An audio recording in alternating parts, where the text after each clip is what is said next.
Sekali lagi pembahasan kita ini bukan pembahasan yang cari musuh ya. Cari musuh, nantang-nantang lawan, enggak. Kita tidak mau itu. Kita maunya kembali kepada firman. Kita juga bukan lalu mau, ya kita harus bersahabat dengan semua orang.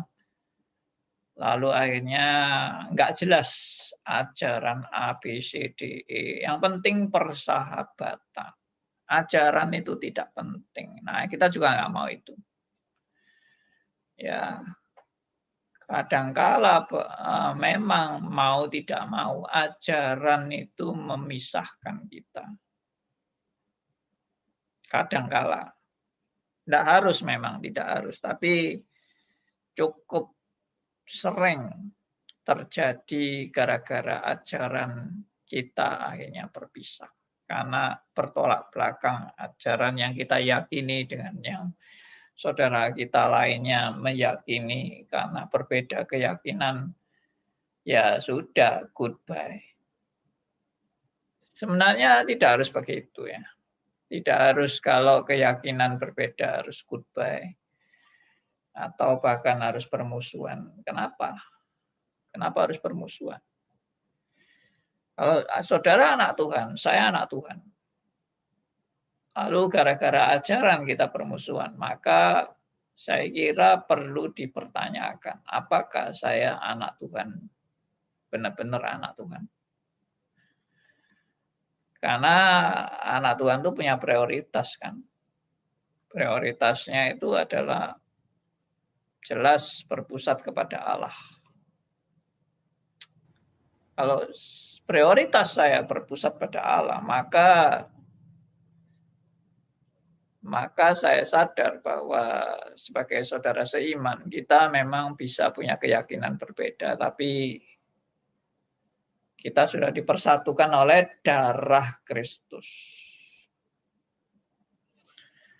Sedangkan perbedaan-perbedaan ajaran itu asal kita punya komitmen yang sungguh untuk mau kembali kepada Alkitab. Back to the Bible. Sungguh-sungguh belajar firman dengan keseriusan yang sungguh dan ketaatan yang sungguh akan mau tunduk pada kebenaran firman Tuhan yang mutlak. Ya, itu saya kira perbedaan itu tidak menjadi suatu penghalang yang begitu besar.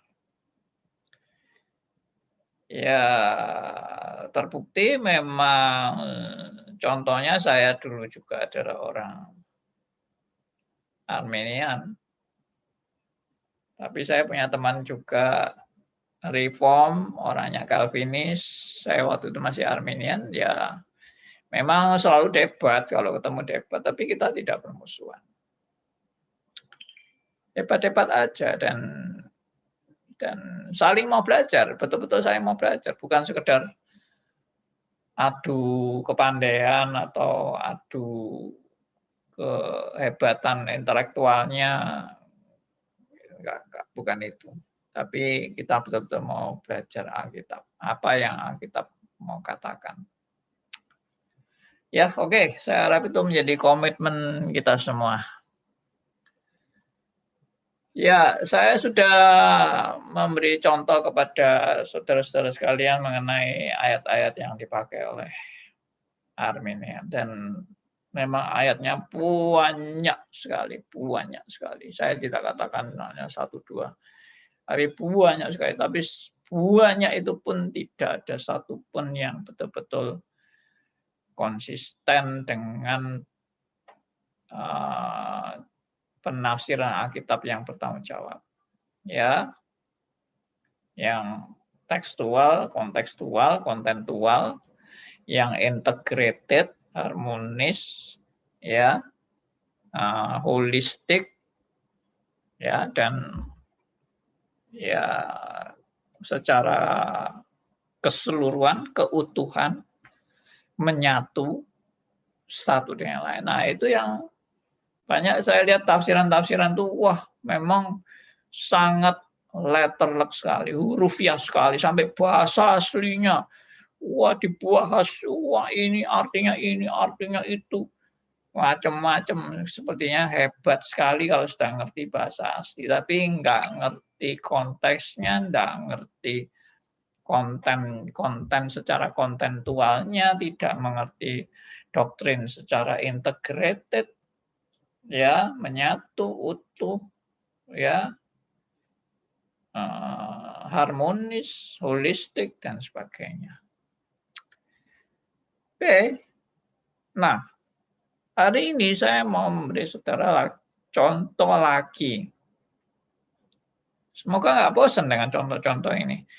Tapi saya yakin kalau orang Kristen tidak dikasih contoh-contoh ini juga nggak terlatih untuk berpikir. Ya, kita harus belajar melalui ayat-ayat yang menjadi ayat-ayat andalan bagi Arminianisme untuk menyerang ajaran-ajaran reform yang dianggap ajaran reform itu sudah enggak alkitabiah. Ya kita buktikan yang enggak alkitabiah yang mana. Ya, saya bukan orang yang mau menghindari ayat-ayat yang sulit dijelaskan oleh reform. Kalau memang betul-betul belum bisa menjelaskan, ya bilang aja tuh terang-terangan. Saya belum bisa menjelaskan. Saya masih terbatas pengertian saya memahami kebenaran itu. Tidak apa-apa, itu wajar. Kita kan bukan Allah yang bisa menjelaskan semua ayat. Tapi secara integrated tadi, secara holistik, ya, dan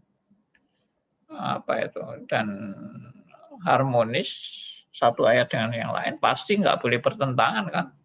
Itu kita seharusnya sudah sepakat, ayat dan ayat tidak mungkin saling bertentangan. Ya, itu prinsip-prinsip yang kita pegang. Nanti saya akan jelaskan lebih lanjut tentang prinsip-prinsip yang lain. Oke, saya ajak saudara membaca satu bagian firman Tuhan yang sudah saya yakin saudara sudah sering dengar. Saudara juga sering dengar khotbahnya, dengar mungkin melalui study Bible, ya, pemahaman Alkitab, atau saat teduh, atau apa, macam-macam lah. Pokoknya ayat ini sangat benar sekali. Ya, saya sengaja untuk memakai ayat-ayat seperti ini. Karena seringkali nggak kepikir gitu. Bagaimana menjawabnya dengan tepat. Oke, sekarang kita bahas ayat ini. Dari Lukas pasal 15, mulai ayat 11 ya, sampai ayat yang sampai habis ya ceritanya. Sampai berapa ini? 32. Terlalu panjang ya. Ini aja sampai ayat 24 dulu deh. Memang cerita ini bisa nanti mencakup macam-macam ya. Ada yang ini cerita mengenai anak bungsu, anak yang hilang. Tapi nanti bisa ceritanya tentang anak yang sulung dan sebagainya. Itu nanti kepanjangan. Saya mau meninjau dulu yang anak yang bungsu dulu. Oke, mulai ayat 11 sampai 23. Saya bacakan. Silakan. Lukas 15 ayat 11 sampai 24. Yesus berkata lagi, ada seorang mempunyai 2 anak laki-laki. Kata yang bungsu kepada ayahnya, Bapak, berikanlah kepadaku bagian harta milik kita yang menjadi hakku. Lalu ayahnya membagi-bagikan harta kekayaannya itu di antara mereka. Beberapa hari kemudian, anak bungsu itu menjual seluruh bagiannya itu, lalu pergi ke negeri yang jauh. Di sana, ia memboroskan harta miliknya itu dengan hidup berfoya-foya. Setelah dihabiskannya semuanya, timbullah bencana kelaparan di dalam negeri itu, dan ia pun mulai melarat. Lalu ia pergi dan bekerja pada seorang majikan di negeri itu. Orang itu menyuruhnya ke ladang untuk menjaga babinya. Lalu ia ingin mengisi perutnya dengan ampas yang menjadi makanan babi itu. Tetapi tidak seorang pun yang memberikannya kepadanya. Lalu ia menyadari keadaannya. Katanya, betapa banyaknya orang upahan bapakku yang berlimpah-limpah makanannya. Tetapi aku di sini mati kelaparan. Aku akan bangkit dan pergi kepada bapakku dan berkata kepadanya, Bapa, aku telah berdosa terhadap surga dan terhadap Bapa. Aku tidak layak lagi disebut anak Bapa. Jadikanlah aku sebagai salah seorang upahan Bapa. Maka bangkitlah ia dan pergi kepada bapaknya ketika ia masih jauh. Ayahnya telah melihatnya. Lalu tergeraklah hatinya oleh belas kasihan. Ayahnya itu berlari mendapatkan dia, lalu merangkul dan mencium dia. Kata anak itu kepadanya, Bapa, aku telah berdosa terhadap surga dan terhadap Bapa. Aku tidak layak lagi disebut anak Bapa. Tetapi ayah itu berkata kepada hamba-hambanya, lekaslah, bawa kemari jubah yang terbaik, pakaikanlah itu kepadanya, dan kenakanlah cincin pada jarinya dan sepatu pada kakinya. Dan ambillah anak lembu tambun itu, sembelihlah dia, dan marilah kita makan dan bersuka cita. Bersuka ria. Sebab anakku ini telah mati dan menjadi hidup kembali. Ia telah hilang dan didapat kembali, maka mulailah mereka bersuka ria. Yes, terima kasih. Ayat ini judulnya sudah sangat jelas, yaitu anak yang hilang. Kenapa saya bilang ayat ini menjadi salah satu andalan dari orang Armenian menegaskan mengenai pengajarannya? Karena ceritanya ayat ini kan ada seorang anak. Jadi dia ini sudah menjadi anak. Lalu anak ini agak kurang ajar sama orang tuanya karena orang tuanya belum meninggal sudah minta warisan. Lalu akhirnya orang tuanya memberi warisan itu. Dan anak itu kemudian pergi dan menghambur-hamburkan uangnya, berfoya-foya. Akhirnya singkat cerita dia kena bencana kelaparan dan uangnya sudah habis. Lalu dia bekerja pada seseorang yang memelihara babi dan dia sampai begitu melaratnya sampai mau makan makanan babi pun dia tidak ada yang mau memberikan kepadanya. Lalu ya menyadari keadaannya, lalu dia kemudian baru sadar ya bahwa wah aku dulu di orang tuaku itu paling enak. Jadi akhirnya dia bertobat dan kembali kepada orang tuanya. Singkat ceritanya begitu. Nah, apa yang menjadi andalan dari ayat ini? Yang menjadi andalan dari ayat ini adalah dia ini sudah seorang anak, tapi kemudian anak ini memberontak dari orang tuanya atau kurang ajar sama orang tuanya, sehingga dia mau keluar dari rumah orang tuanya dan berfoya-foya. Nah, ini digambarkan seperti orang Kristen yang murtad. Sudah jadi anak, tapi dia murtad. Dia menghabis-habiskan harta orang tuanya. Lalu akhirnya di tengah-tengah dia murtad,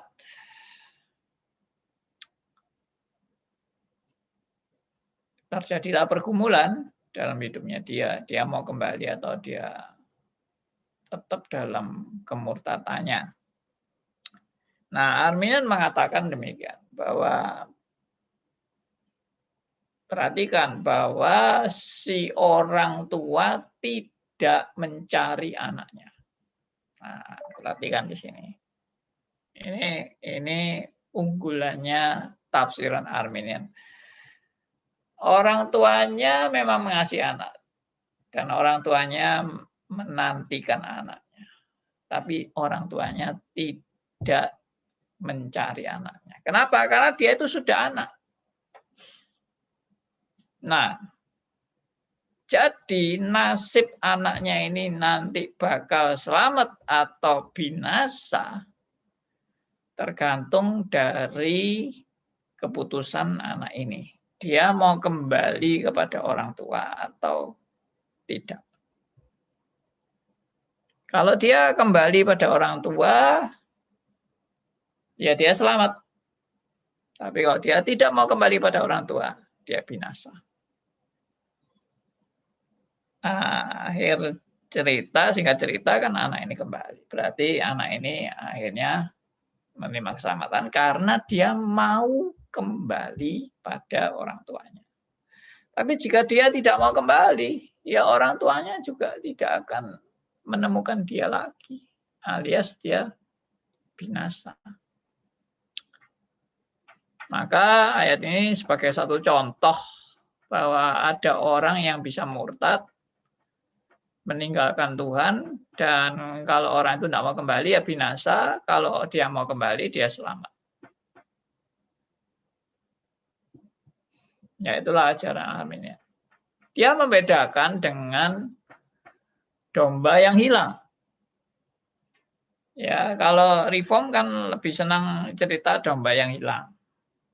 Domba yang hilang itu kemanapun domba itu hilang, pasti dicari oleh gembala yang baik. Sampai akhirnya ditemukan. Nah, itu menjadi jaminan keselamatan bagi reform. Bahwa domba itu mau lari kemana aja pasti dicari. Ya, tapi itu kan domba. Tapi ini ilustrasi, ini bukan domba lagi, tapi ini ilustrasi sudah anak. Nah, jadi kalau anak itu orang tuanya tidak mencari. Biarin aja, anak punya tanggung jawab sendiri. Nah, jadi lain kalau domba dicari, kalau anak nggak dicari.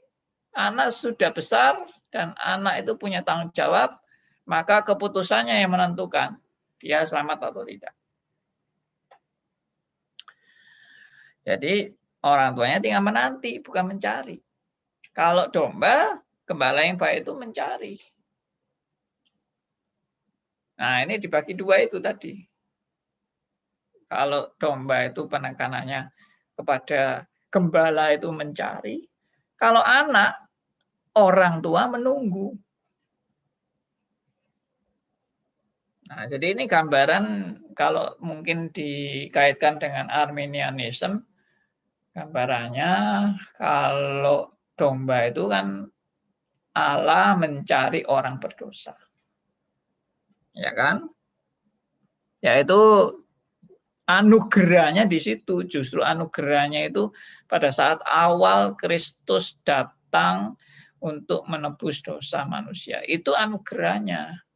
Itu gembala yang baik mencari domba-domba yang hilang. Tapi setelah itu anugerah itu diberikan dan itu menjadi anak, akhirnya anak itu tidak dicari lagi. Anaknya mau kurang ajar, mau bandel, mau memberontak, ya silakan.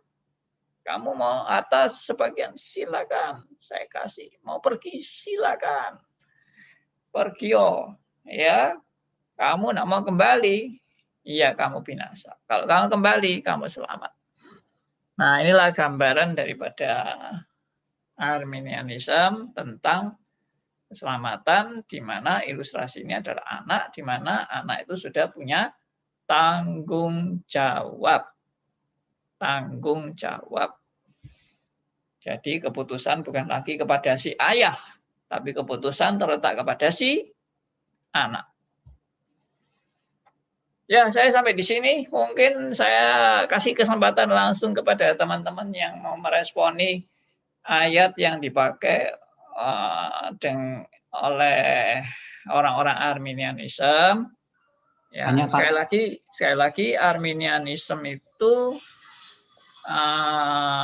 bukan Arminius ya. Arminianism itu pengikut-pengikut Arminius. Jadi dalam hal ini pengikut Arminianism itu sampai hari ini itu masih banyak yang menjadi ini pengikut Arminianism. Makanya banyak orang bilang sudahlah apapun yang terjadi, apapun yang diusahakan Arminianism sama Calvinism itu tidak pernah bisa berdamai.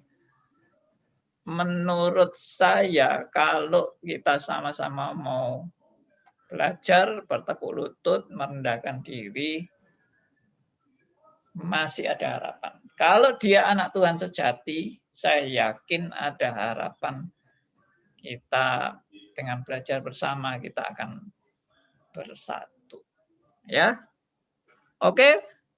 Tanya, Pak. Silakan, Pak Yohanes ya. Ya, tadi kalau menurut Arminian kan tahap awal aja Bapak itu mencari anak yang hilang. Bukan, domba. Domba yang hilang, oke. Kemudian kalau dombanya pergi sendiri, itu tanggung jawabnya dia sebagai anak, ya Pak ya. Bapaknya... Nah, keliru. Bukan gitu. Jadi ada dua perumpamaan. Yang pertama itu domba yang hilang, yang kedua itu anak yang hilang. Jadi kalau domba yang hilang itu gembala yang baik itu mencari domba yang hilang. Tapi kalau cerita anak yang hilang, ayahnya itu enggak mencari, tapi ayahnya cuma menunggu di rumah. Karena anak itu sudah dianggap dewasa dan tidak perlu dicari. Maka keputusan diserahkan kepada anak. Tapi kalau domba, karena nggak bisa, domba itu memang nggak bisa ngambil keputusan, ya gembala yang mencari. Nah itu perbedaannya di situ. Ya Pak, saya nangkep Pak, cuma tadi ngulang aja. Ya. Ada yang tanda tanya sih, kalau domba dicari, kalau anak itu tanggung jawab anak. Ya. Ada yang tanda tanya begini Pak, kalau kita punya anak, anaknya pergi, nggak balik-balik lagi, kalau kita orang biasa, ya mencari anaknya sih gitu. Kalau yang tadi Armenian ya udah anak, ini udah statusnya anak, kalau pergi dia nggak kembali, tanggung jawabnya anak. Itu agak aneh sih Pak. Apa ada orang tua di dunia yang anaknya nggak kembali, hilang ataupun tersesat begitu? Ya itu tanggung jawab anak sih. Itu sih yang tanda tanya pertama Pak. Yang kedua, kalau Allahnya kita sih rela mengorbankan nyawa putranya bagi manusia yang berdosa, itu yang paling bernilai. Masa dia nggak menerima kita yang lebih kecil lah nilainya gitu Pak. Ya itu sih Pak.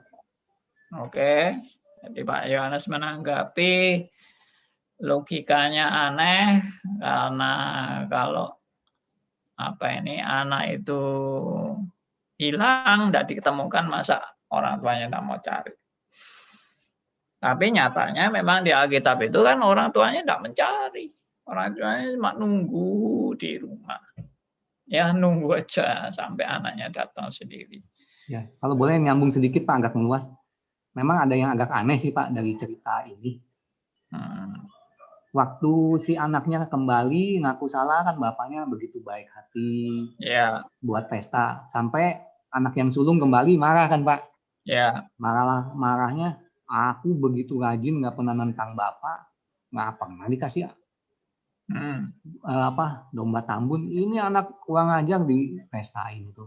Itu memang pantas marah juga sih Pak. Kok bapak yang begitu baik bisa anak yang paling baik agak kurang diperhatiin gitu Pak. Ya, tapi itu nanti pembahasannya nanti itu Pak. Itu kalau anak kedua nanti itu. Maksudnya anak yang sulung kita bahasnya nanti. Ini kita anak bungsu dulu bahasnya. Oke. Thank you Pak Yohanes. Ada tanggapan lain? Pak Andi, malam Pak Andi.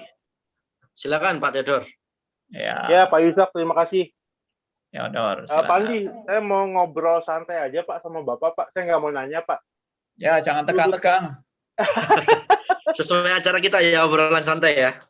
Iya, menurut saya Pak, metodologi yang Bapak pakai itu sudah tepat. Karena Bapak melakukan komparasi perumpamaan.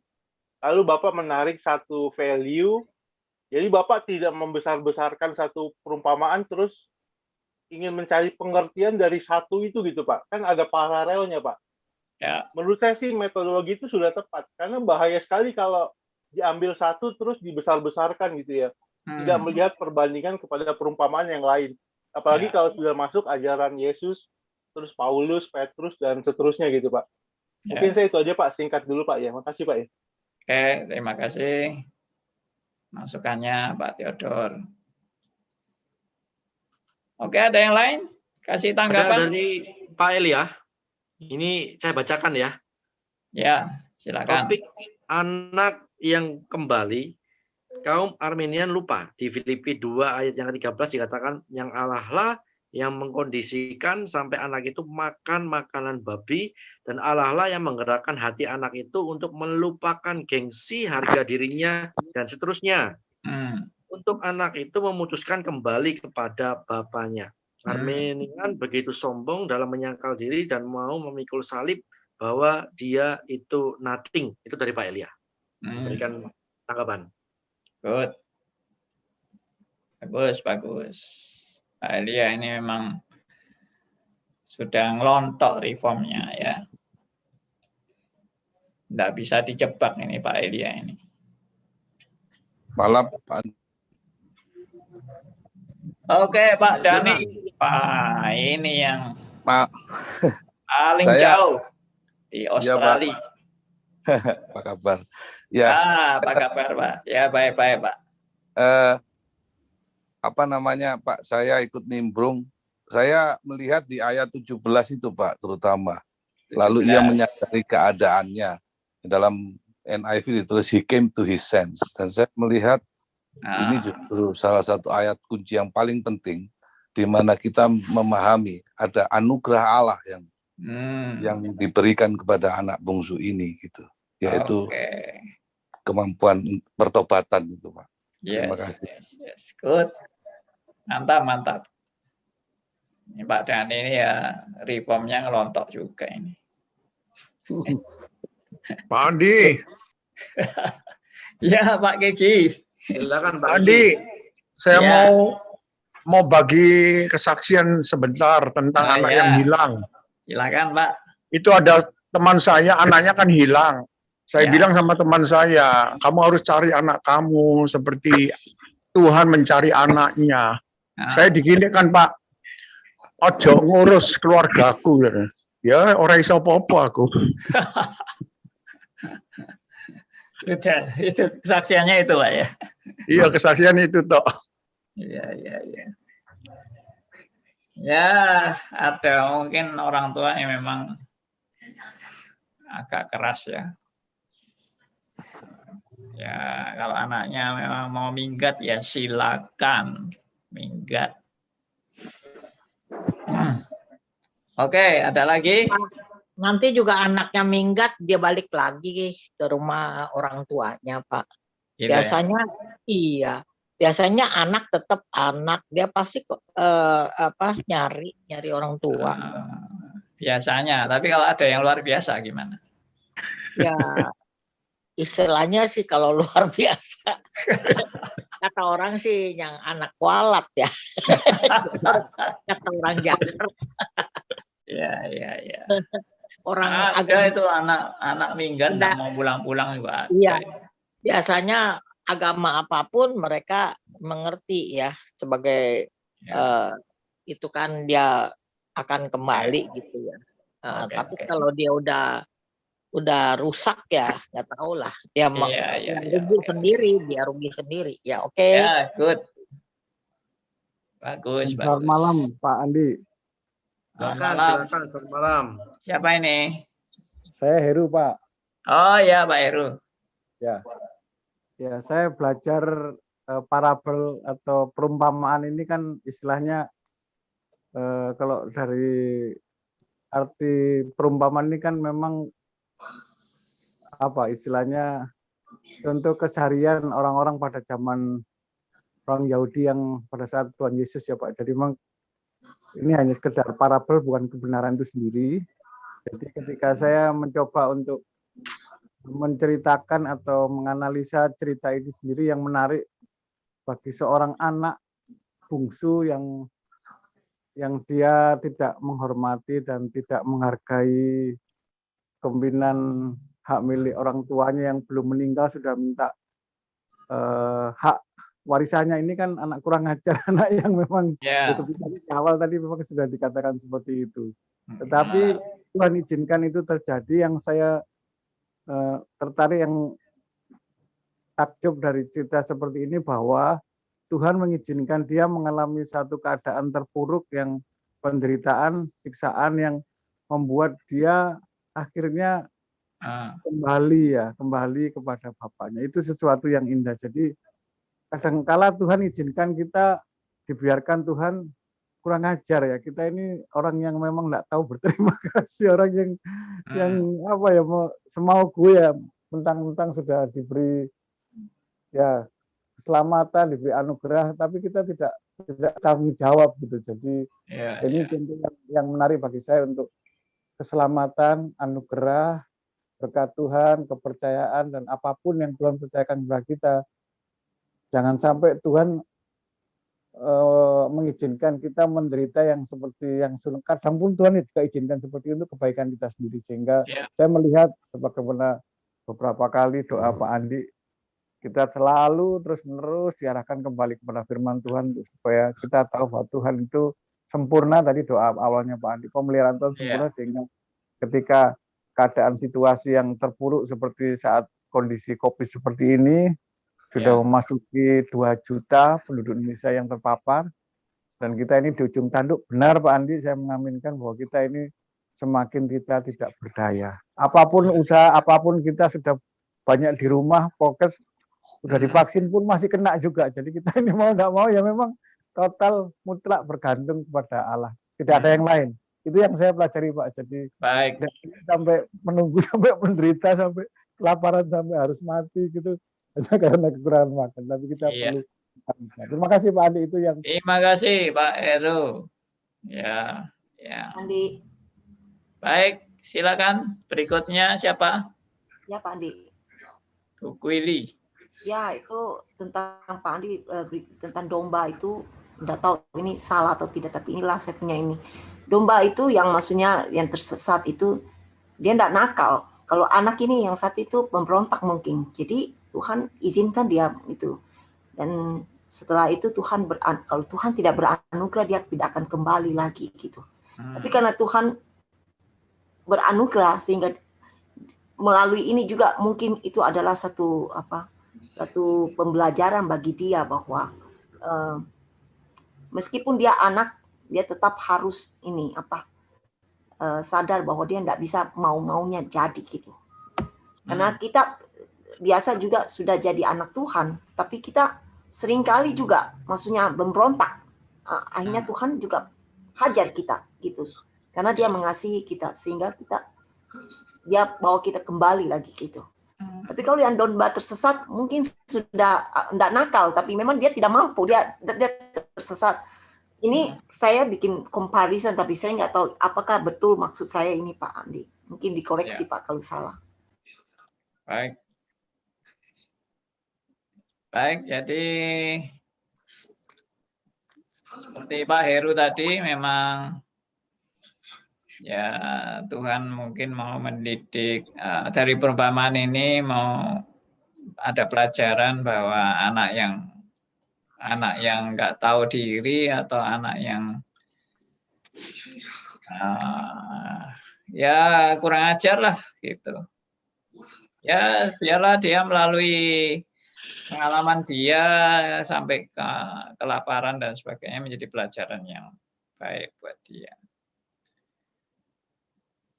Tapi intinya ini ya, tadi yang saya mau tekankan itu adalah perbedaan antara ini dua perumpamaan itu. Yang satunya domba yang hilang, itu di ayat sebelumnya itu domba yang hilang itu. Dan ini ayat ini adalah anak yang hilang. Jadi sepertinya Tuhan tuh kasih perbandingan dua perumpamaan ini, satunya dicari jam sedemikian rupa, satunya cuma ditunggu aja gitu. Oke, banyak memang pelajaran yang bisa kita ambil dari perumpamaan ini.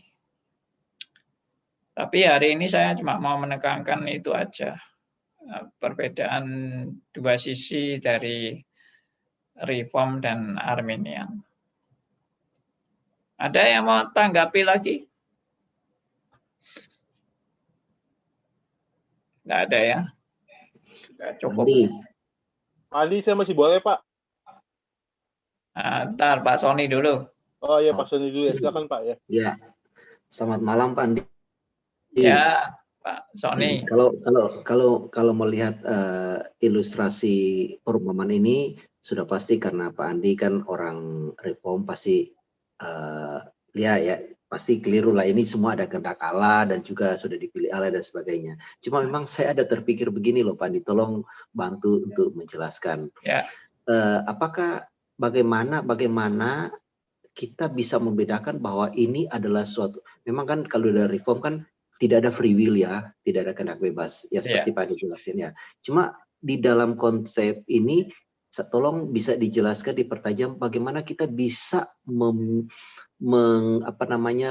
mengklasifikasi atau bisa membedakan mana itu bukan kehendak bebasnya, tapi itu merupakan pimpinan daripada Tuhan, khususnya di dalam kasus ini Pak. Bahwa memang itu Tuhan sudah tentukan.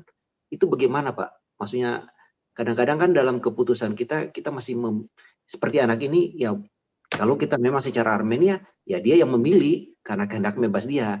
Ya. Tapi kalau dari Reform pasti ini sudah ditentukan oleh Tuhan. Nah, bagaimana saya bisa memasuk dalam logika itu, Pak? Ya, oke. Good. Ya, thank you, Pak. Ya, nanti saya jelaskan. Silakan, ada tadi siapa itu? Saya Pak Andi. Ya, Theodor. Ya, maaf Pak, saya sampai 2 kali Pak. Nggak apa-apa, nanti bisa bayar denda. Ya, bulan Agustus saya ikut kelas Bapak. Andi, maaf, saya agak berbeda penafsiran dengan Bapak. Ya, Bapak melihat secara objektif. Saya mempertimbangkan dari sisi subjektif, Pak. Ya. Saya mewakili kegelisahan orang Yahudi, rasul-rasul, mereka sering bertanya siapa yang dimaksudkan itu. Jadi saya melihat konteksnya udah lebih luas, Pak. Saya berpikir-pikir apa ini keluarganya Yakub, ke-12 suku Israel yang dimaksudkan, apa ini secara khusus Yesus berbicara kepada audiensnya gitu di zaman itu gitu. Tadi ada yang kutip ya, Yesus ngomong kepada audiensnya di zaman itu kan. Atau Yesus bisa lebih luas lagi secara visioner melihat kepada gereja masa depan. Saya masih bingung juga Pak. Tapi saya agak berbeda tafsiran dengan Bapak. Saya lebih condong melihat kedua sisi itu Pak. Ya Pak, makasih Pak. Loh, wong saya belum menafsirkan kok Anda bisa tahu. Kan Bapak kan bicara secara esensi ajaran. Kalau saya bertanya siapa yang dimaksudkan. Saya cuma cerita, bukan menafsirkan tadi. Saya menangkapnya Bapak berbicara esensi ajarannya. Kalau saya berpikir siapa yang dimaksudkan Yesus gitu Pak ya. Enggak, tadi kan saya cuma kasih tahu ini loh ada penafsiran gaya Arminian sama yang menyerang melalui ajaran ini Arminian yang menyerang Reform. Nah itu saya cuma cerita itu. Bahwa ini ada gaya penafsiran Arminian yang istilahnya melawan ajaran Reform, di mana Reform itu kan katanya semua Allah. Nah, kalau di sini kan buktinya Allah cuma pasif aja menunggu. Ya, kalau digambarkan bapaknya itu Allah dan si anak murtad ini manusia yang murtad. Ya, itulah. Jadi saya sebetulnya belum menafsirkan. Tidak apa-apa. Kalau Anda menganggap sudah berbeda, ya tidak masalah. Ya, mohon maaf Pak Andi, sekali lagi mohon maaf Pak. Aduh, saya bukan ya, saya bukan nggak setuju Nggak sama usah minta gerakan. maaf, Anda tidak bersalah kok. Ya. Makasih Pak ya. Ya, tidak ada yang salah di sini, tidak ada yang salah. Anak hilang kedua. Oke. Ada lagi mungkin yang lain yang agak berbeda gitu? Tidak ada ya? Dah. Oke. Kalau tidak ada, saya mau mulai membahas. Ya. Kita lihat perumpamaan ini dalam konteksnya. Ya, ini tentang anak yang hilang kan, dan anak bungsu, anak sulung lah. Lalu sebelumnya kita lihat ada ini perumpamaan tentang dirham yang hilang, yang ditemukan oleh orang yang kehilangan ini. Lalu dirham yang hilang itu kita lihat sebelumnya lagi, ya ini tadi yang saya bilang domba yang hilang itu di ayat yang mulai ayat ketiga ya, yang mengatakan perumpamaan ini kepada mereka, siapakah di antara kamu yang mempunyai 100 ekor domba, dan jikalau ia kehilangan seekor di antaranya, tidak meninggalkan 99 ekor di padang gurun dan pergi mencari yang sesat sampai ia menemukannya. Nah, perhatikan, kalau sudah ketemu kan dikatakan di sini, bersukacitalah bersama dengan aku, sebab dombaku yang hilang itu telah kutemukan. Lalu kita lihat lagi tentang dirham itu, ya. Setelah dirhamnya ketemu bagaimana? Ya, lalu dikatakan bersukacitalah bersama-sama dengan aku, sebab dirhamku yang hilang telah kutemukan. Lalu apalagi dilanjutkan di ayat 10 itu, aku berkata kepadamu, demikian juga akan ada sukacita malaikat Allah karena satu orang berdosa yang bertobat. Ya. Lalu ayat 11 ini tadi tentang anak yang hilang. Lalu anak hilang ini akhirnya akan kembali, sehingga ceritanya kembali, lalu dikatakan setelah kembali bapaknya sangat bersukacita, ya kan? Nah, ini.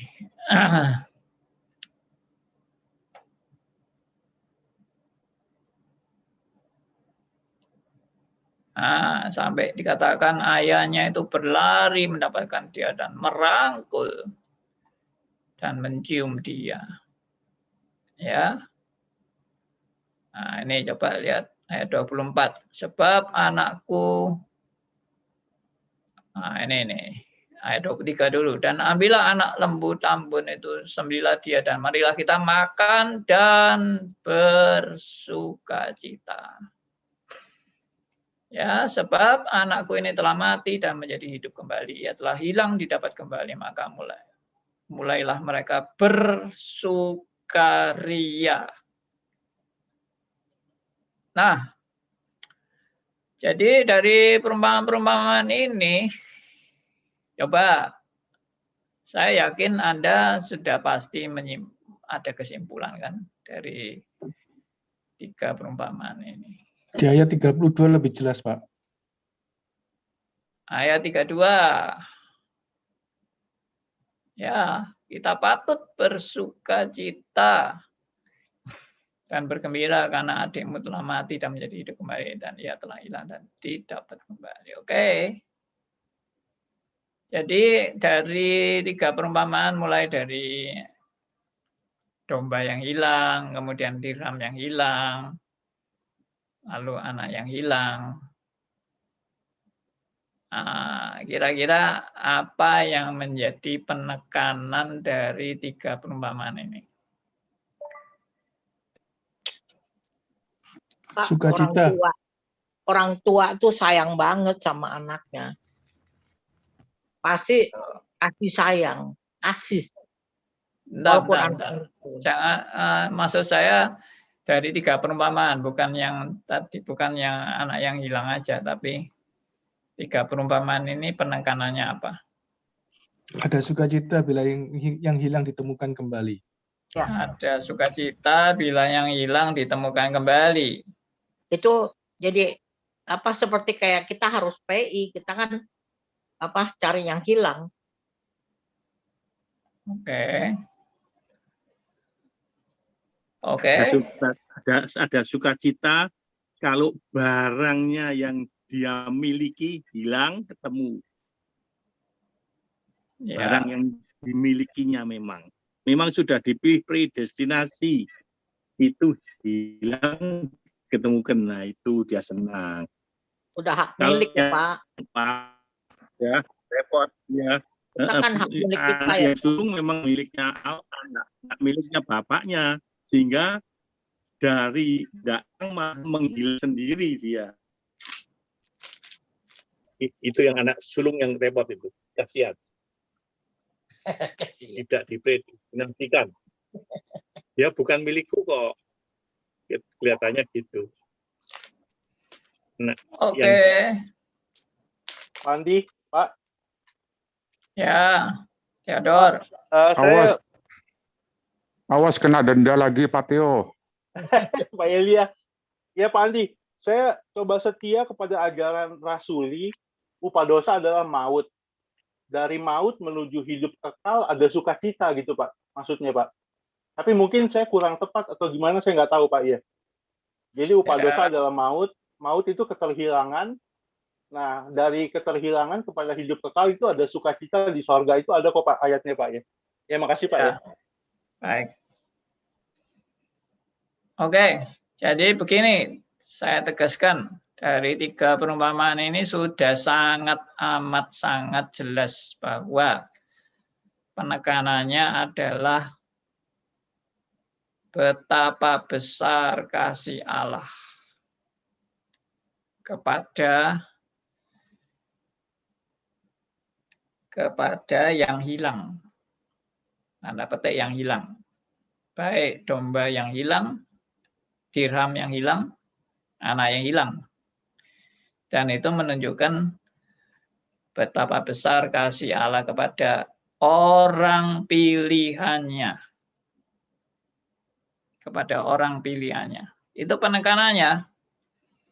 Dan pada saat orang pilihannya itu digenapi dan telah diselamatkan, seluruh sorga bersukacita, bersorak-sorai. Dan itu memang sesuai dengan firman Tuhan yang mengatakan bahwa 1 jiwa saja bertobat, seluruh malaikat di sorga bersorak-sorai. Nah, ini sinkron dengan 3 perumpamaan itu.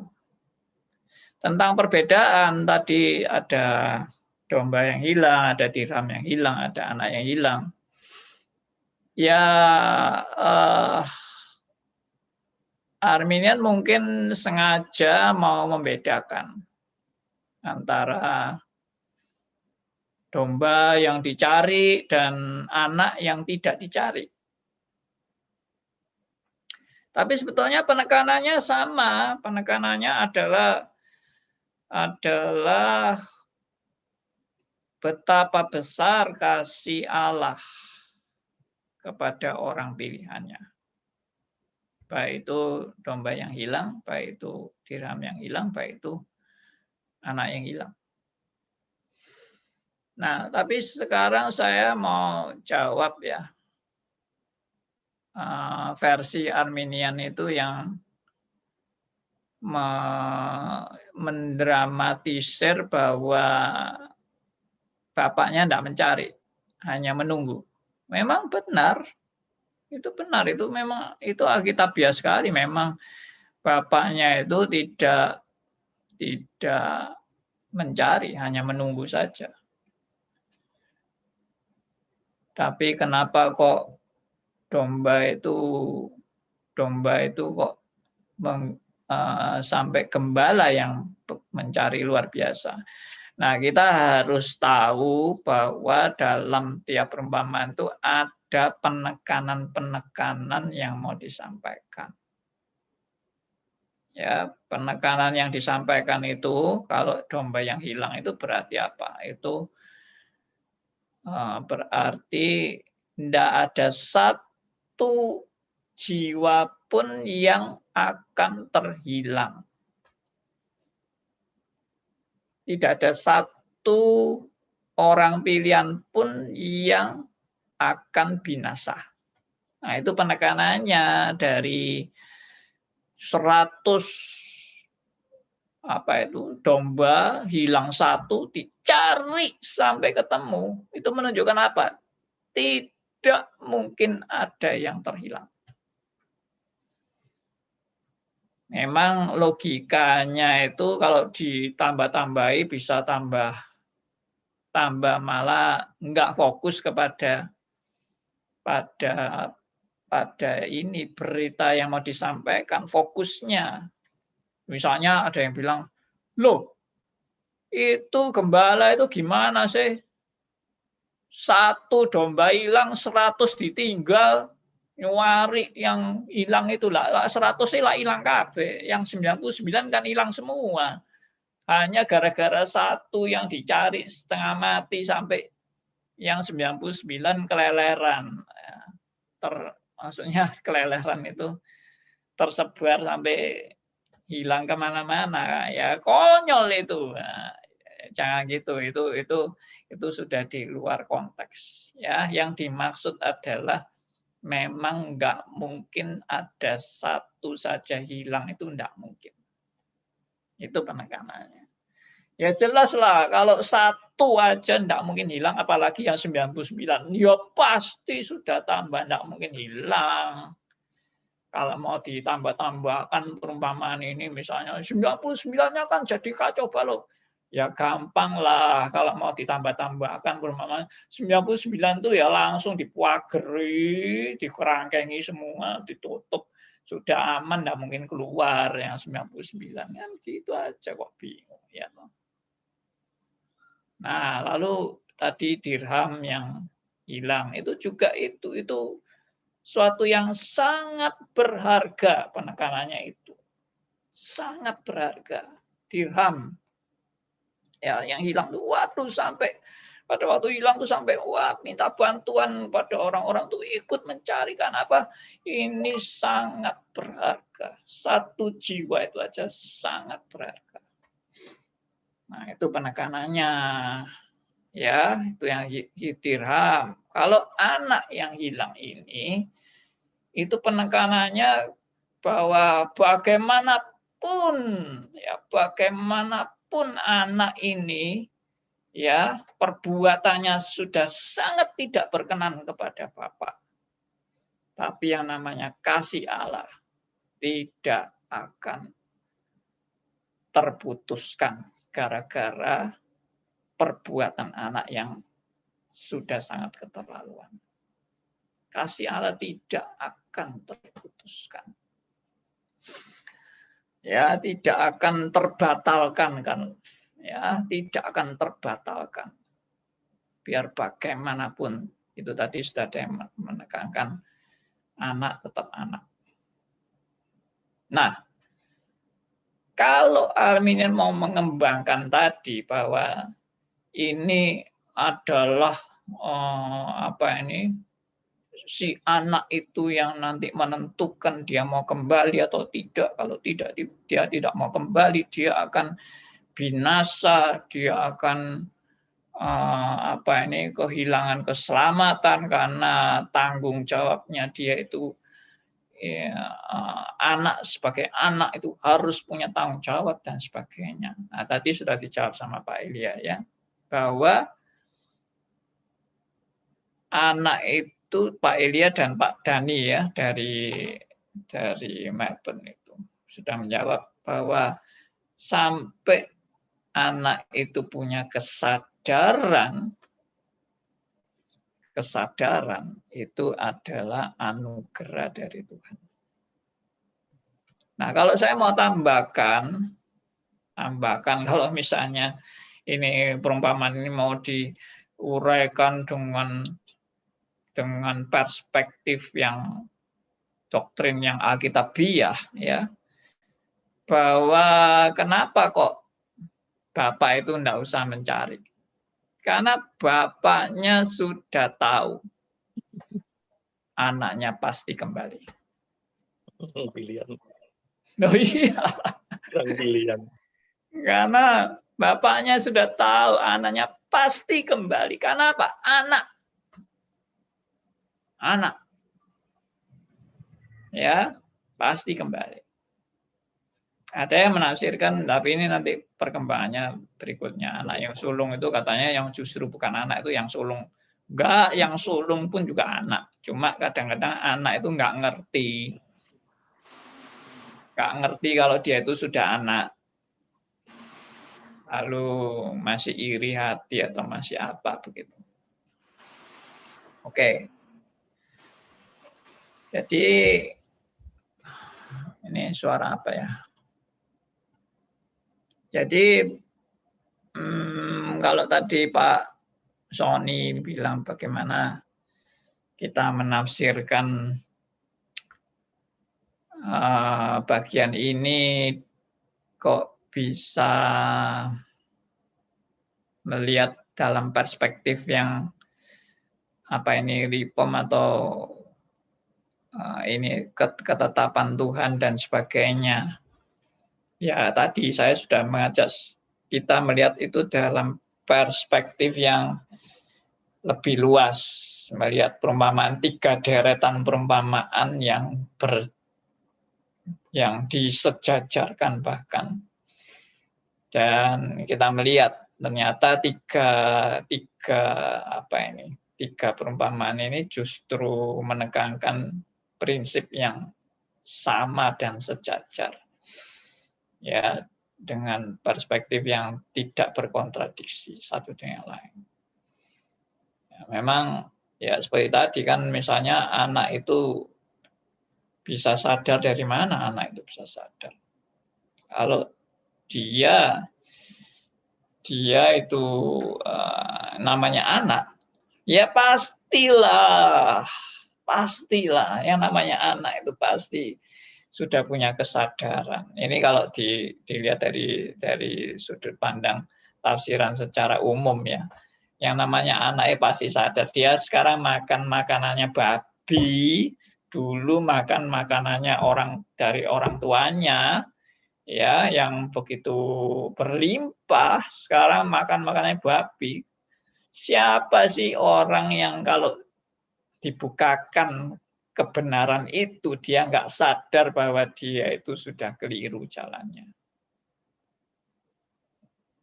Siapa yang nggak sadar? Ya pasti sadar, pasti nyesel, pasti dia tahu dia sudah salah jalan, salah keputusan. Dan itu dari mana kesadaran itu? Kalau dari sudut pandang reform ya jelas itu Roh Kudus. Roh Kudus yang menginsafkan. Kalau Roh Kudus tidak menginsafkan, ya orang buta terus ceritanya jadi lain, ya.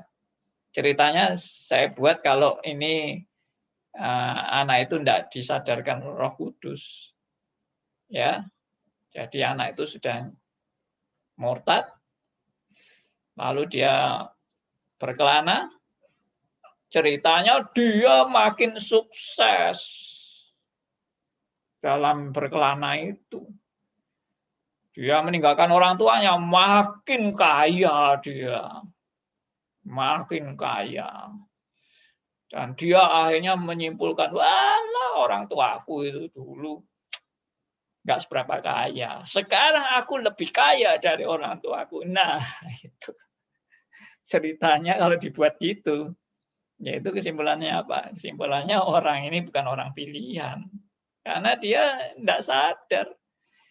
Dia murtad tuh malah tambah tanda petik. Dalam murtadnya dia tambah sukses, tambah berhasil, tambah subur, ya, tambah merasa hebat dan sebagainya.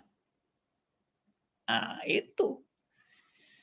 Ya, jadi memang jelas ini perumpamaan ini jelas mau menunjukkan providensia Allah itu sudah menetapkan bahwa anak ini pasti kembali. Tidak mungkin tidak kembali, makanya di cerita itu dikatakan apa? Orang tuanya itu selalu menanti anaknya, duduk menanti anaknya, karena dia di dalam dia melakukan itu, dia yakin suatu saat anaknya pasti kembali. Nah itu, jadi kalau tadi Pak Yohanes kalau tidak salah bilang ini aneh, ini Bapak ini aneh. Nah ini Bapak yang di surga ya, kalau Bapak di bumi ya memang tidak sampai punya keyakinan yang sedemikian pasti bahwa anaknya pasti kembali. Pasti kalau hilang ya dicari memang. Wih, jangan-jangan nanti kena penjahat ya toh, nanti apa ini diculik atau apa, disiksa. Wah, ya harus dicari. Ya betul itu. Tapi kalau Bapak di surga sudah tahu pasti. Ya. Ditunggu pasti kembali. Karena apa? Karena ya tadi ada Roh Kudus yang menyadarkan dan menginsyafkan. Oke, mungkin ada yang mau nanggapi atau ada yang mau bertanya. Ya, buat yang baru bergabung, selamat datang. Bersyukur boleh belajar bersama firman Tuhan. Ya. Ada rekan saya juga dari Satya Wacana juga bergabung nih. Puji Tuhan. Ya. Bagaimana, sudah puas nih penjelasannya? Apa masih ada yang meragukan tentang anak yang hilang? Jadi kesimpulannya ya, jadi jelas tafsiran secara Arminian itu pasti nggak benar kalau dikaitkan dengan 3 perumpamaan tadi. Anak yang hilang, dirham yang hilang, domba yang hilang, ya, atau dirham yang hilang, dan anak yang hilang. Nah, 3 perumpamaan ini tadi saya lagi ingatkan, ini menunjukkan apa? Kasih Allah yang amat besar ya bagi manusia. Tapi manusia itu kasih tanda petik, yaitu orang pilihannya. Ya, karena gembala yang baik mencari domba-dombanya. Nah, domba ini tidak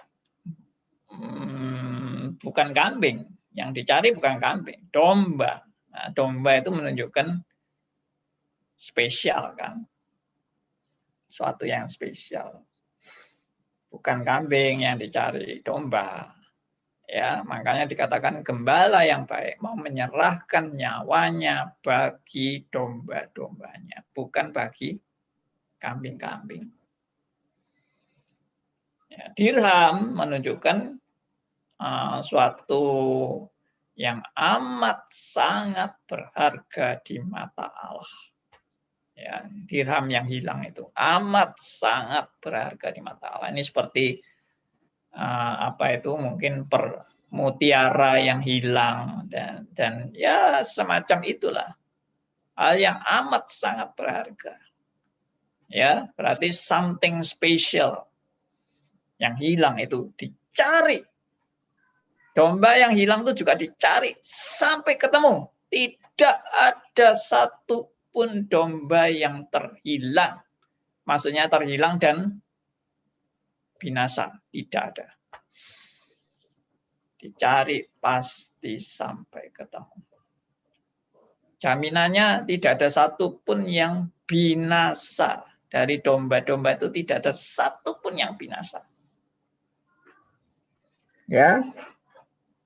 Lalu dirham tadi yang something special itu. Lalu anak yang hilang. Kalau sudah namanya anak, ya pasti lebih istimewa dari, ya ini kalau mau di-compare-kan ya, dirham sama anak, sama domba sama anak, besar mana? Ya nilainya besar mana? Pasti ya besar anak dong. Masa kalau dirham dicari setengah mati lalu anak dibiarin? Enggak juga. Ya kan? Jadi anak ini penekanannya juga ya hubungannya memang sudah amat istimewa. Amat sangat istimewa. Dan karena ini anak ya, itu tadi ya sudah terkonfirmasi bahwa anak adalah tetap anak. Biarpun anak yang hilang, tetap dia anak. Biarpun anak kurang ajar, dia anak. Ya. Nah, ini penekanannya itu. Makanya kalau sudah jadi anak, tidak ada perubahan status berikutnya. Misalnya dulunya anak setan, sekarang anak Allah. Tapi setelah jadi anak Allah, mau kurang ajar, jadi anak setan lagi. Setelah anak setan, bertobat lagi, anak Allah lagi. Anak Allah kurang ajar lagi, anak setan lagi. Jadi statusnya bolak-balik, anak Allah, anak setan, anak Allah, anak setan. Pas anak setan mati, ya apes itu namanya. Tidak ada kan status berubah-berubah begitu. Sekali anak Allah, tetap anak Allah selamanya. Nah ini kalau di dalam ajaran Alkitab, yaitu namanya jaminan keselamatan. Ya, jaminan keselamatan dan kepastian keselamatan. Itu penekanan dalam ajaran keselamatan. Jadi tidak ada keselamatan dalam iman Kristen itu moga-moga atau insya Allah, ya tidak ada. Pasti keselamatan itu sesuatu yang pasti, bukan moga-moga. Ini juga bukan kesombongan dan ini bukan juga GR, merasa diri selamat.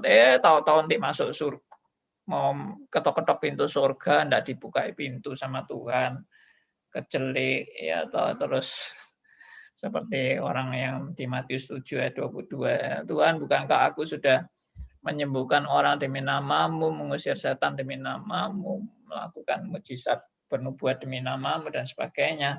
Tuhan bilang aku tidak pernah kenal kamu.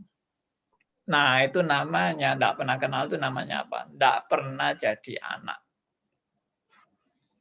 Tidak pernah mengalami pertobatan sejati. Tidak pernah berelasi dengan Allah.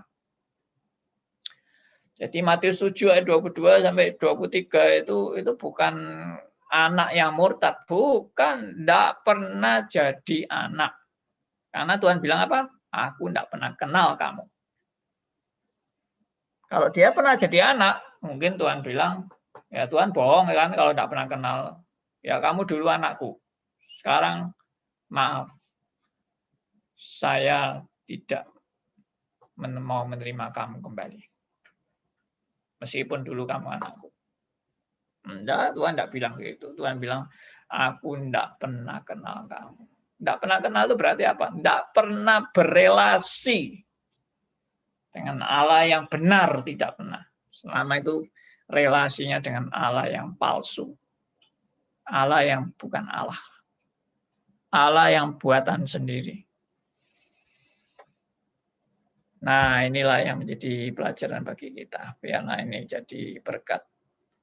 Ada tanggapan, ada pertanyaan atau bagaimana? Silakan, kalau yang di Zoom langsung unmute aja.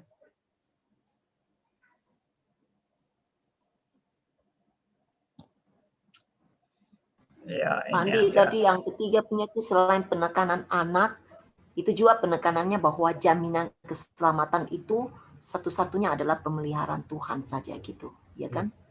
Ya, ya ketiga-tiganya menekankan itu. Ya.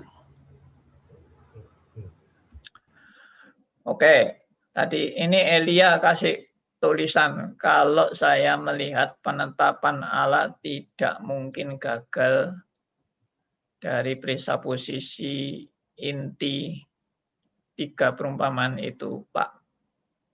Iya, benar. Memang Allah kan tidak pernah gagal. Kapan Allah pernah gagal? Tidak pernah sama sekali. Oke, kalau sudah saya mau kasih beberapa poin. Pak Andi, saya masih boleh, Pak? Maaf, Pak. Aduh. Silakan, Theodor. Ya, Pak Yusak, makasih, Pak. Pak Andi, ada semacam ini, Pak. Yesus itu sebenarnya udah secara spesifik ngomong domba. Waktu dia bertemu dengan perempuan Siro-Venesia. Aku terutus kepada domba-domba Israel. Kenapa kita tafsirkan itu menjadi luas gitu, Pak? Saya nggak ngerti gitu. Apa karena ini terpengaruh universalisme atau humanisme, atau kita ingin menjangkau banyak orang sesuai amanat agung, kan kita pergi ke seluruh bangsa gitu, Pak? Atau akar masalahnya gimana? Saya juga kurang paham ini, Pak. Ya, makasih, Pak. Ya. Konteks perempuan Siro-Venesia, Tuhan Yesus ketemu perempuan Siro-Venesia itu panjang. Itu tafsirannya panjang. Saya tidak bisa menjelaskan di sini. Tapi saya pernah mengkhotbahkan itu. Ya, lengkap. Saya khotbahkan dengan lengkap tafsiran bagaimana Tuhan Yesus ketemu perempuan Kanaan atau perempuan Siro-Venesia itu. Itu memang Tuhan bilang, aku hanya diutus kepada domba-domba yang hilang dari umat Israel. Dan itu seringkali dipakai oleh beberapa orang Islam yang mau menunjukkan bahwa Tuhan Yesus itu hanya datang untuk orang Israel. Makanya Tuhan Yesus bilang, aku hanya diutus untuk domba-domba yang hilang dari umat Israel. Nah, sehingga ditafsirkan dari ayat itu, Tuhan Yesus tidak untuk seluruh dunia. Tuhan Yesus hanya untuk orang Israel saja. Tapi itu tafsiran ngawur, ngaco, nggak ngerti Alkitab, mau gaya-gaya menafsirkan Alkitab. Maaf, saya memang jengkel kalau melihat orang-orang yang sok ngerti Alkitab, tapi nggak ngerti sama sekali, apalagi ditinjau dari sudut agama lain. Ya, saya dalam hidup saya hampir tidak pernah menyebut ayat-ayat Al-Quran. Hampir tidak pernah. Dalam khotbah saya, dalam ajaran saya tidak pernah mengutip dan menguraikan ayat-ayat Al-Quran. Karena bagi saya itu sudah out of context. Saya tidak menerima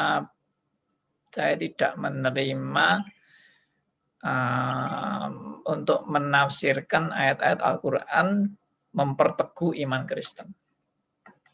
Bagi saya itu tidak kontekstual sama sekali.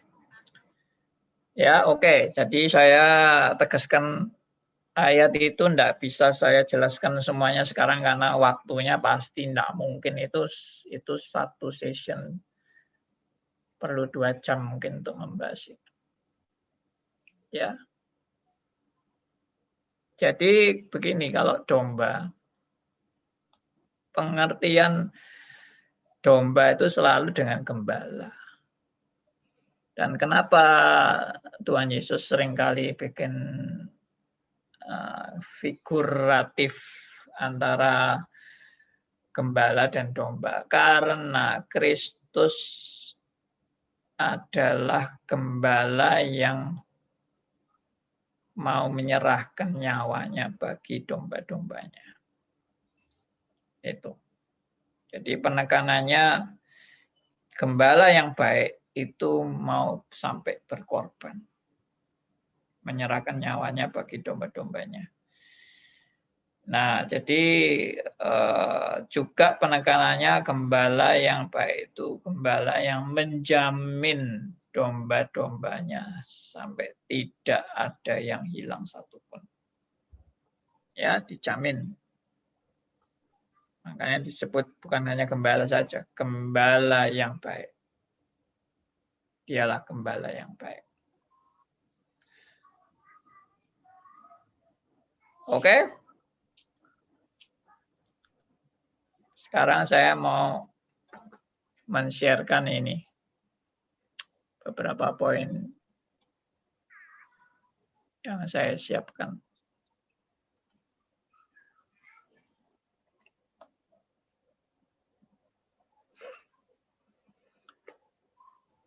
Ya, jadi Allah tidak mungkin berkontradiksi dengan dirinya sendiri dan dengan ajarannya sendiri.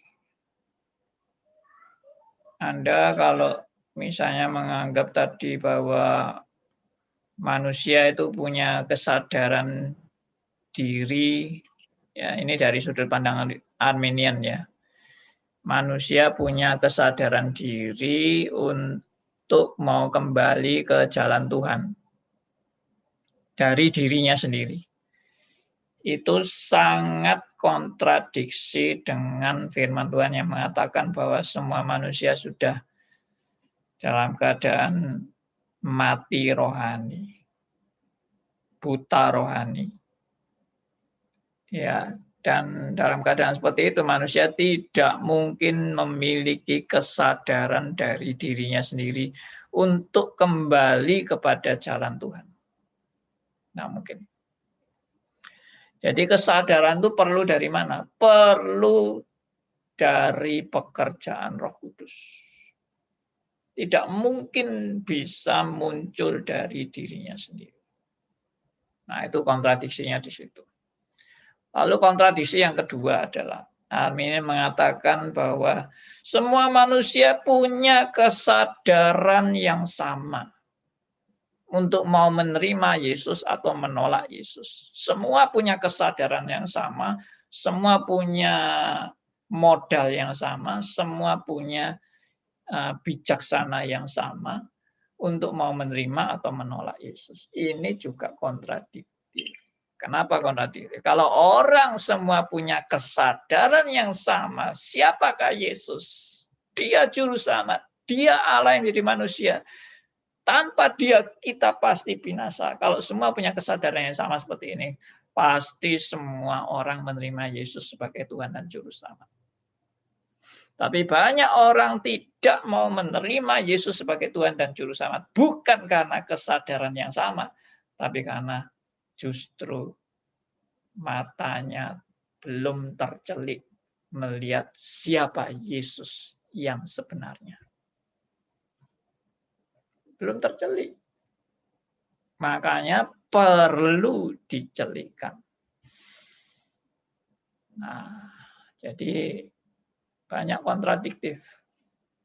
Ajaran-ajaran manusia bisa mengambil keputusannya sendiri, punya kesadaran sendiri, punya modal yang sama.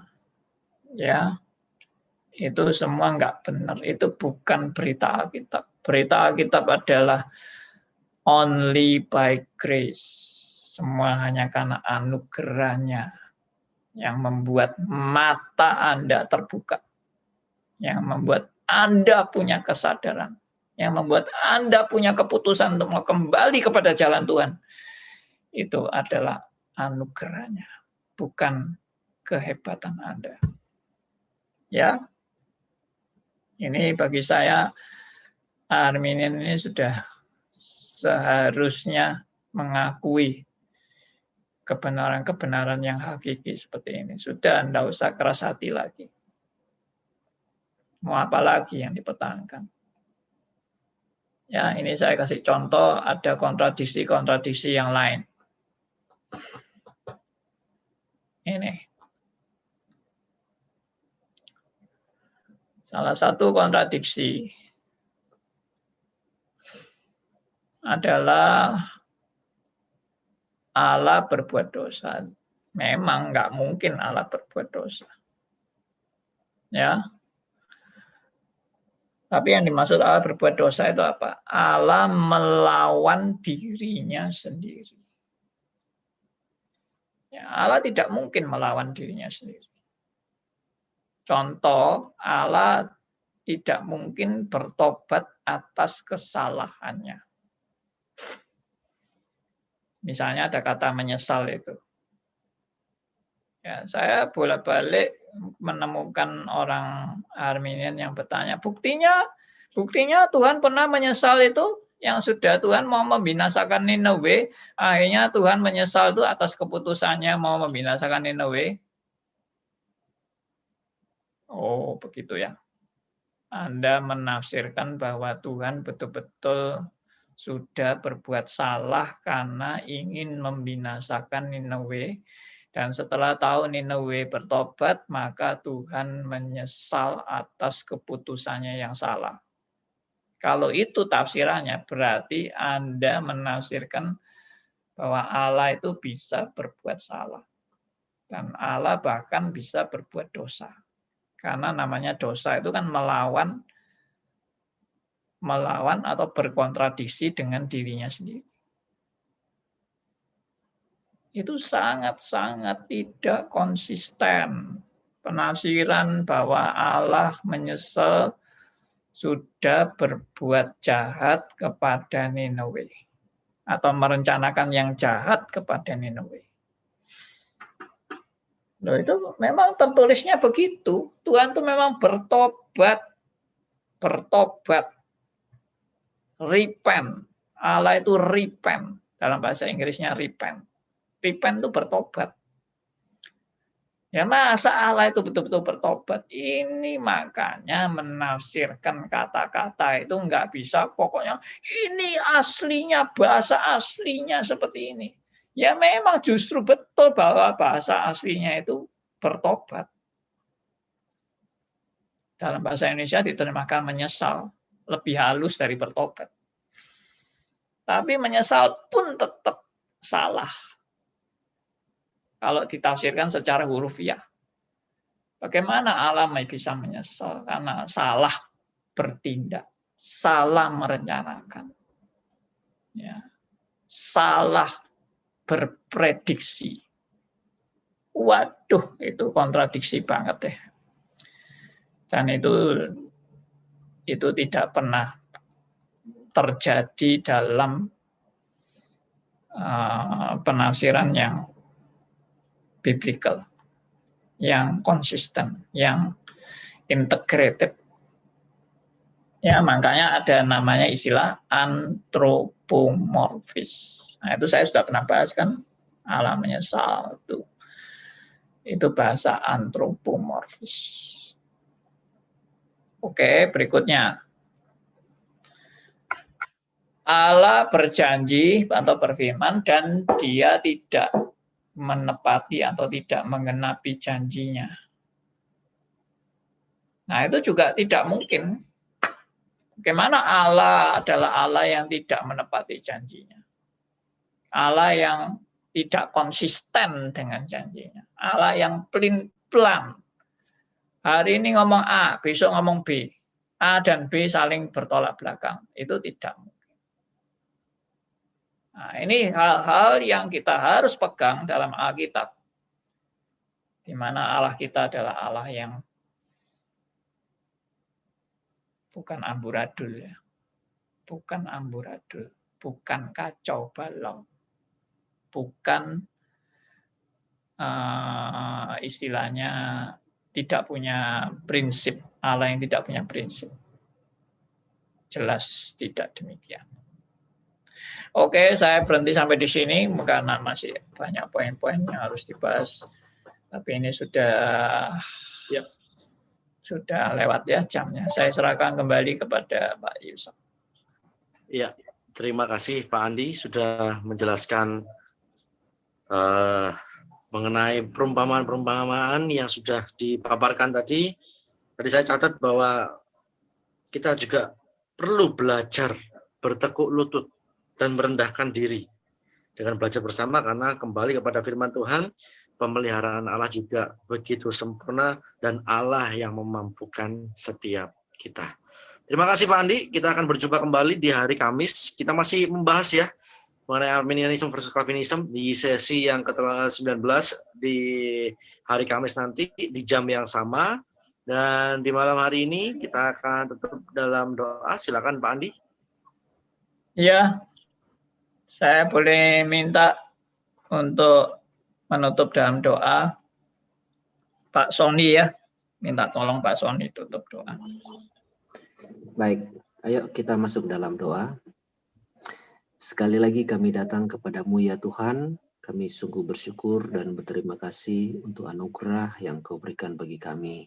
Kami sungguh berterima kasih untuk firman Tuhan yang begitu ajaib dan begitu sempurna.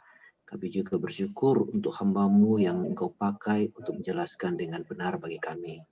Terima kasih ya Tuhan, kami bersyukur juga karena kami tidak bisa mengerti, namun Roh Kuduslah yang menolong, yang memberikan pencerahan kepada setiap kami ketika kami belajar akan firman Tuhan ini. Terima kasih untuk Pak Andi yang sudah membawakan firman Tuhan bagi kami, menjelaskan dengan begitu jelas dan begitu rinci. Tuhan memberkati hamba-Mu ini, pakai dia dengan heran dan pakai dia terus ya Tuhan, untuk menjadi saluran berkat bagi banyak orang.